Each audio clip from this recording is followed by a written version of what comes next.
definitely the qualifications for to sit on the Supreme Court and should be confirmed if he was ever selected.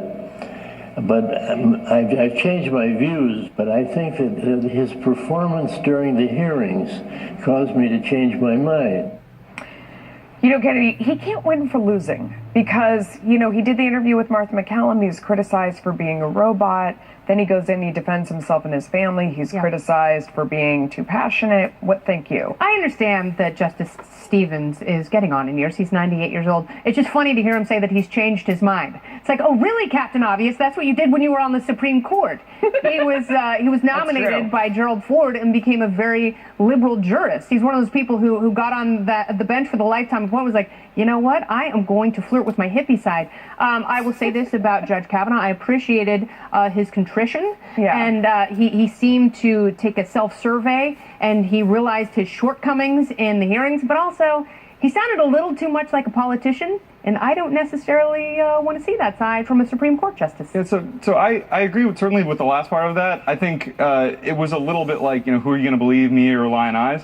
It's like, you saw what happened during that hearing. He was angry. He was petulant. Wouldn't you have been angry too? Not in a job interview for the Supreme Court of the United States.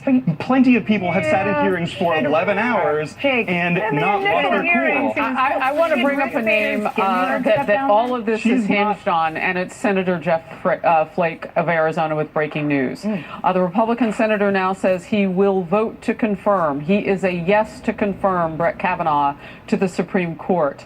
That was what was breaking like 10 seconds ago. And now the update to that is, quote, unless something big changes. So we're still kind of in a flux, I would say, with Senator Flake. He's always been a yes in the last, well, not always, but in the last week or so, he's been a yes. And then we had the pause for the FBI investigation, which he helped negotiate with his friend, Democrat Senator Chris Coons. And now we are moving forward toward this vote tomorrow. We know cloture closes. It expires at 4:52 p.m. tomorrow on Saturday, and they could vote anytime between 3:30 and 5 p.m. That's what our guidance has been here at Fox. And we anticipate now from what Senator Jeff Flake is saying is that he will vote yes to confirm Brett Kavanaugh to the Supreme Court, quote, unless something big changes. I don't think they should let him out of the room, because letting him leave the room last time is what changed everything. I think they should assign someone to stand next to Jeff Flake all the time if you're a Republican. Chris Coons sad.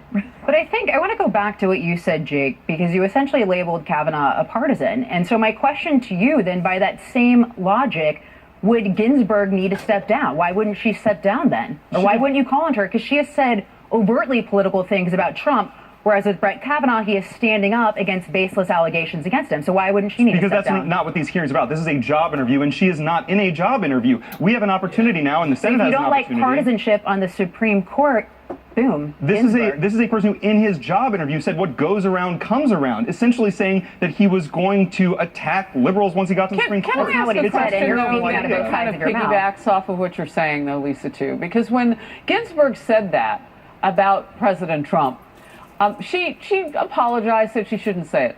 Why is one apology okay, but another is not? So you've got an op-ed, because and it's not a. No, that's not why. It's an explanation of who he is going to be and who he was last week under extreme circumstances. We didn't even get that from Ginsburg. What made her circumstances so extreme to get political against a sitting president? You know, when Justice Ginsburg makes a comment and then apologizes for it afterwards, that is different. That is different from a person who wrote his own 40-minute statement and wrote it out, including saying that this was all some left-wing plot. Wait.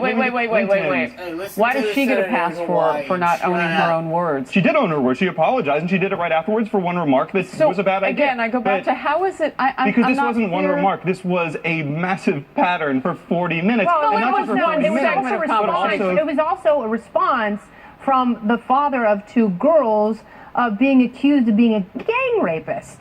And so you have to realize that if you take his initial hearings and the 4 days that he spent in front of the Senate Judiciary Committee, I think that his response was pretty measured and even keeled. But then you ratchet things up, and the layers of allegations against him, very public, very embarrassing, very uncorroborated at this point, he's going to have an emotional reaction to that, as any human being would. That's not what this is. He is in a job. He is in a job interview for a lifetime appointment. Jake, that means something. Jake, can I ask you though? I mean, I've never been on a job interview where they've accused me of being a rapist. That just is not something that it's not a job interview. Like we've got to start with an honest conversation about what's going on here. Everybody's being political on every side. We all know that. Everybody wants the justice who agrees with how they interpret the Constitution. That's what it's really about. You're fighting over the issues, not over the person.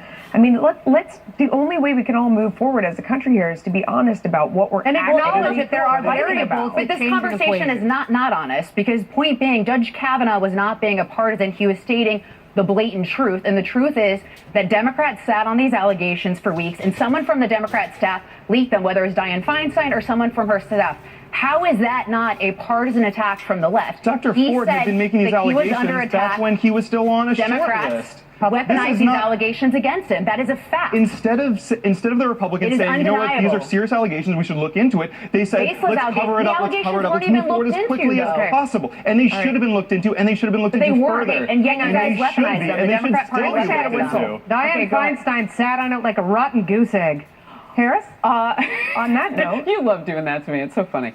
Just real quickly. So of the four, what we have been calling kind of fence sitters or swing votes, if you will, among Republicans, we've learned in the last few minutes that Senator Flake says he's a yes, quote, unless something big changes. We know that 3 of the 4 voted yes today for cloture. Murkowski voted no. So that's kind of where the score is right now. That matters because we are moving into where we're going to hear from senators on the Hill today. We'll hear from Senator Collins at 3 p.m. Eastern.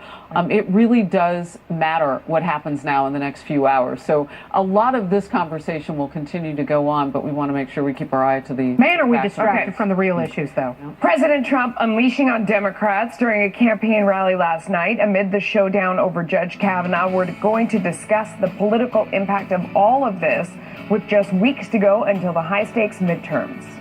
Many times as you want to hear it, and it's because of their policy that Democrats are truly the party of crime, because that's what happens. Open borders, that's what happens. To hurt anyone to get the power they so desperately crave. All they know is how to do, you know what the words are. They want to resist, they want to obstruct, they want to delay, demolish, they want to destroy. Democrats have been trying to destroy Judge Brett Kavanaugh since the very first second he was announced. President Trump going after Democrats over their treatment of Supreme Court nominee Brett Kavanaugh. The president speaking at that rally in Minnesota last night, as the Republican National Committee is reporting this past Sunday was, quote, its largest fundraising day ever. And they thanked supporters who want to see Kavanaugh confirmed. Jake, you know, we've been getting numbers back and forth, Democrats, Republicans, but when you see that kind of statistic and it hinges on one topic and your team is against what happens in that one topic with this nominee, what do you think? Well, it's not about a team and it's not about topics. You know, it's pretty rich for President Trump to stand up there and say the Democrats are the party of crime when everyone around him has been accused of felonies, when half his cabinet has resigned over corruption investigations, when the first 2 people who endorsed him have been indicted. It's a little much to see him stand up there and say, you know, the other side's really crooked here. It strains credulity. And he just doesn't have the kind of credibility to stand up and say that. And by the way, while we're talking about a nominee for the Supreme Court with sexual assault allegations against him, President Trump has more than 15 women standing up saying that he sexually assaulted or sexually harassed them. So he's not the best messenger for his message here. Loop that into the conversation. I mean, that's what's contributing to this tone of everything that's going on right now. This is why people are being moved to violence. I mean, you sit there and you take these unfounded allegations against Brett Kavanaugh. You spin back in the president into it. I mean, do you want to talk about Bill and Hillary Clinton? Do we want to take everything out and put it all on the table, or do we want to try and move forward as a country? I don't think that these are difficult circles to square. You've got the president of the United States, who has a history now not only of being accused of sexual assault and sexual harassment, but also of defending other men who are accused of similar things, whether it's Rob Porter, whether it's Roy Moore, and whether now it's Brett Kavanaugh. And it is just not, it is not credible then for him to stand up and say, you got to trust me, this guy's a good guy. President Trump's point, because he was saying that the Democrat Party is the party of crime. If you support lawlessness at the border and you don't want to enforce our laws, then you are endorsing criminal activities taking place. So yes, he is truthful in that statement. And regarding fundraising and it ticking up as a result of this, you have people like me who have always tried to treat those I disagree with respect and have empathy for them. And it is really hard these past couple weeks. I have never in my entire 10 years working in politics been so disgusted with the political process and the weaponization of these baseless allegations with the man, because this isn't about politics. This isn't about a job interview. This is about someone's life. He has 2 little girls at home who are hearing this, who he's had to have conversations with, and a wife. There is a family that is affected. There are 2 families that are affected here, and there are families across the country who are affected. Democrats have not even bothered during the hearing with Christine Ford to even ask basic questions about the numerous inconsistencies. Republicans didn't ask any questions at all of Christine Ford. They stepped back and didn't even touch it. Yes, they hired a 25-year career and then cleared her out of the room as soon as they were done with her. So someone who is actually better equipped to ask these questions than any senator sitting up there. From the beginning, they have had no interest in actually getting to the bottom of this. They had to have Jeff Flake ask for an FBI investigation. Democrats want to get to the bottom of these investigations. You've had no interest in getting to the bottom of anything. It is all for a second, because you guys are going back and forth, and I want to talk to the person in the middle there. You know, Kennedy, we were the creamy center. We have been on the couch together, and Lisa, we've been together through this process. And when the allegations from the third accuser, Julie Swetnick, broke, you said, you know, this is such an important moment. Let's take a moment. Let's take a pause. Let's consider everything that's here. We did that. We didn't just do it on the couch. We did it as a country. The president ordered it from the White House. Let's take a pause. And from the moment, and I remember Dianne Feinstein when they were taking the first round of voting, well, wait a minute, what did I just vote for? Did I vote for an investigation? I'm not quite sure. You voted for this to move forward just a little bit, with the caveat, or with the in quotes, we're going to take a pause because of a deal that Flake and Coons cut across party lines. We take that break, and from the moment that happened, it wasn't good enough. So I'm wondering right now, Kennedy, what does it take to get Democrats like Jake to say, we've done what we're going to do and we're moving on as a country?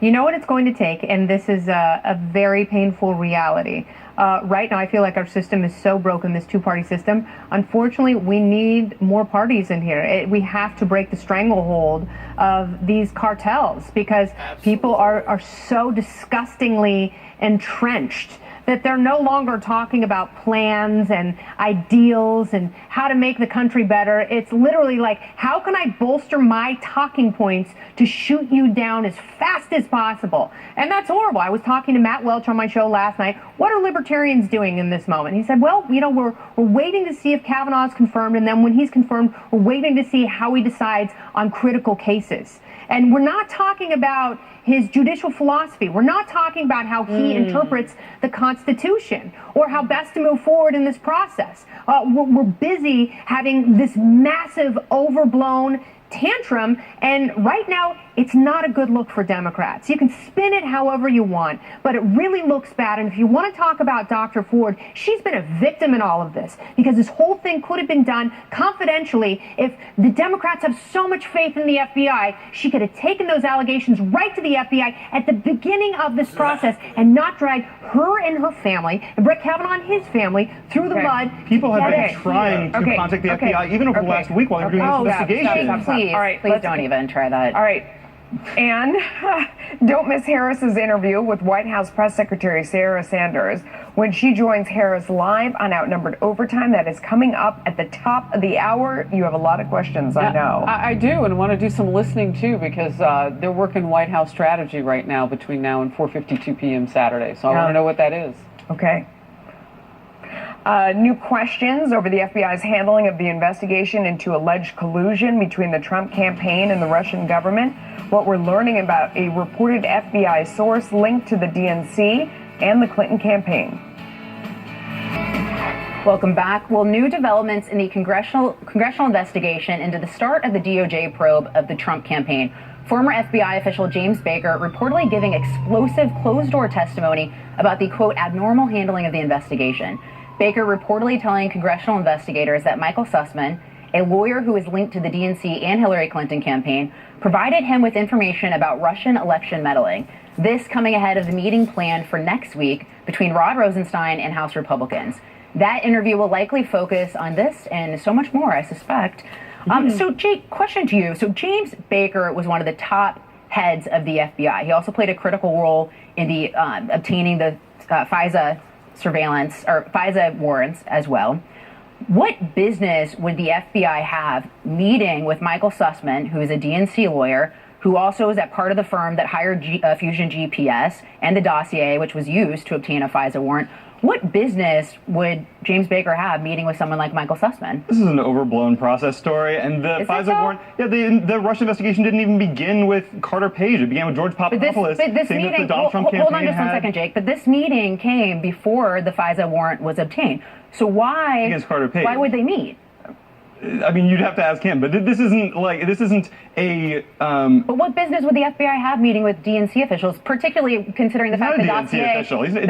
Perkins Coie said he wasn't even a DNC official. He wasn't even connected with the campaign. Perkins Coie was the law firm that was the intermediary between Hillary Clinton and Fusion GPS. And they have a lot of lawyers who all do different things, but they have even said that he wasn't even connected with the campaign in any way. So this is a lot of sort of corkboard with red yarn going around it. But the reality is that this is a process story that we're talking about, when what the substance is here, that there have been 35 indictments and guilty pleas in this Russia investigation, and we're all waiting for there to be more, including people, by the way, who have said that they will cooperate with the special counsel and provide additional testimony. And we also don't have anyone tied to any sort of collusion. But Kennedy, this does matter because there's questions over the way that the FISA warrants were obtained and the use of a Democrat-paid opposition. And now we're finding out that one of the guys that worked for the DNC firm also met with the FBI prior to obtaining that FISA warrant. See, so that here's where you and I differ. If I would be just as concerned if this were a Republican operation. So if this were a law firm that was hired by the RNC that went to a foreign actor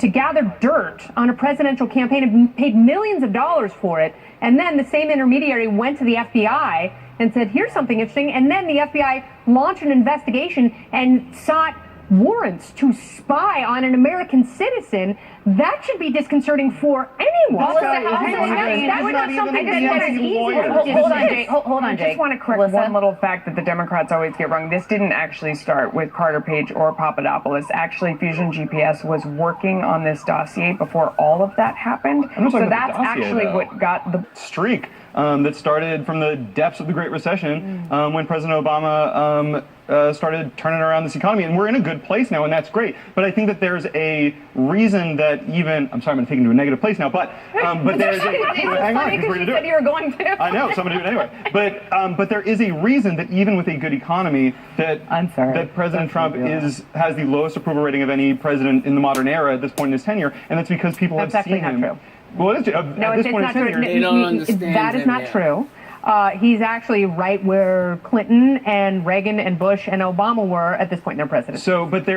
And Rasmussen has him at 50%. Rasmussen's been all over the place. One thing that's really interesting about the economy right now that kind of baffles me is the idea that we have accelerated to this growth level.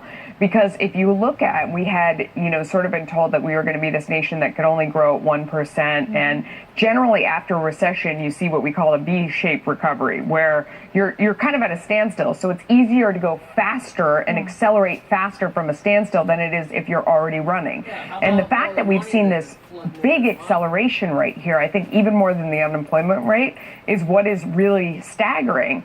And it kind of shows you what an impact regulation has on the market in the economy. Well, that's my question for Lisa Booth. I mean, now that we've got a Democratic operative here, if Hillary Clinton were president, do you think we would see this kind of economic growth?